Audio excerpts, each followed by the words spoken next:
Hello friends, welcome back to my channel. তো সকলকে জানাই গুড মর্নিং। তো আজকে হচ্ছে দিনটা জানুয়ারি মাসের 21 তারিখ, আর আজকে আমাদের দিল্লি ফেরার ট্রেন। তো সকাল সকাল আমাদের স্নান হয়ে গেছে, এখন বাজে সকাল 9টা। তো আমরা 10:30টায় বাড়ি থেকে বেরোবো। আমি, আমার শ্বশুর শাশুড়ি আর আমার বাবা মা এসছে আমাদের বর্ধমান স্টেশন থেকে তুলতে যাবে। তো ব্যাগ তো অনেকই হয়েছে, ভাবছি কিভাবে যাব।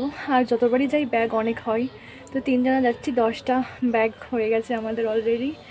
যাই হোক, তাই ভাবলাম যে তোমাদের সাথে আজকের এই ছোটো ছোটো কিছু মুহূর্ত শেয়ার করি, তাই ভিডিওটা করা। আর ছাদে এলাম আমি চুলটা শোকানোর জন্য, রোদ ভালোই দিয়েছে, ভাবলাম চুলটাও শুকিয়ে না, তোমাদের সাথে ছাদ থেকে ভিডিওটা শুরু করা যাক। তো চলো দেখতে থাকো আমার ভিডিওটা, ভালো লাগলে অবশ্যই লাইক চ্যানেল সাবস্ক্রাইব করে দিও।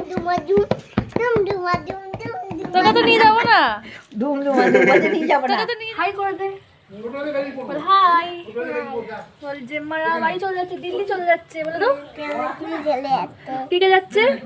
জেম্মা, আর কে? মেম্মি আর মেজদা, তাই তো। তো সবাই মিলে আমরা টোটোর জন্য অপেক্ষা করছিলাম, তো টোটো চলে এসছে। তো চলো যাওয়া যাক বাগলা স্টেশন, বাগলা থেকে আবার লোকাল ট্রেন ধরে বর্ধমান স্টেশনে গিয়ে দেখা হবে। তো এই যে টোটো চলে এসছে বললাম, আর আমাদের পুচকেটা আমাদের সাথে যাচ্ছে, বাগলা স্টেশন পর্যন্ত যাবে, আর আমার কাকা শ্বশুর আছে, ওকে নিয়ে চলে আসবে। তো তারপরে ফাইনালি আমরা বাগলা স্টেশনে পৌঁছে গেছি, আর পুচকেটাকে নিয়ে আরও চলে গেছে। এবার এখান থেকে আমরা লোকাল ট্রেন ধরে যাব বর্ধমানে। তো বর্ধমানে গিয়ে দেখা হচ্ছে। তো বর্ধমান স্টেশনে চলে এসেছি, আমি আমার মা বসে আছি, আর বাবারা সবাই বাইরে একটু চপমুড়ি আনতে গেছে তারা দুপুরের খাওয়া দাওয়ার জন্য। তো দেখতে থাকো, আমরা খেতে থাকি। তো চপমুড়িও চলে এসেছে, সবাই মিলে বসে একটু দুপুরের খাওয়া দাওয়া কমপ্লিট করে নিলাম। তো তারপরে তোমাদের বলছিলাম যে আমাদের অনেকগুলো ব্যাগ হয়েছে, প্রায় 10টার মতো। অবশেষে অনেকক্ষণ বাদে আমরা কুলি পেলাম। তো সেই কুলি সমস্ত ব্যাগ তাদের ঠেলা গাড়িতে মানে উঠিয়ে নিয়ে যেখানে আমাদের বগি নাম্বারটা পড়বে সেখানে নিয়ে যাচ্ছে।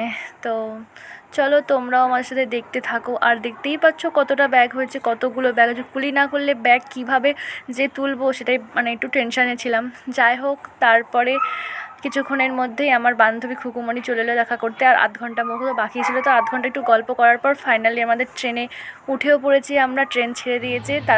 তো পরের দিন সকালে, তারপরে সকাল হলে আমার আনন্দবিহার স্টেশনে পৌঁছে গেছি, আর এই দিক থেকে আমার হাজব্যান্ডও আমাদের নিতে এসেছে। তো টাটা, বাই বাই, ভালো থেকো, সুস্থ থেকো, দেখা হচ্ছে নেক্সট ভিডিও।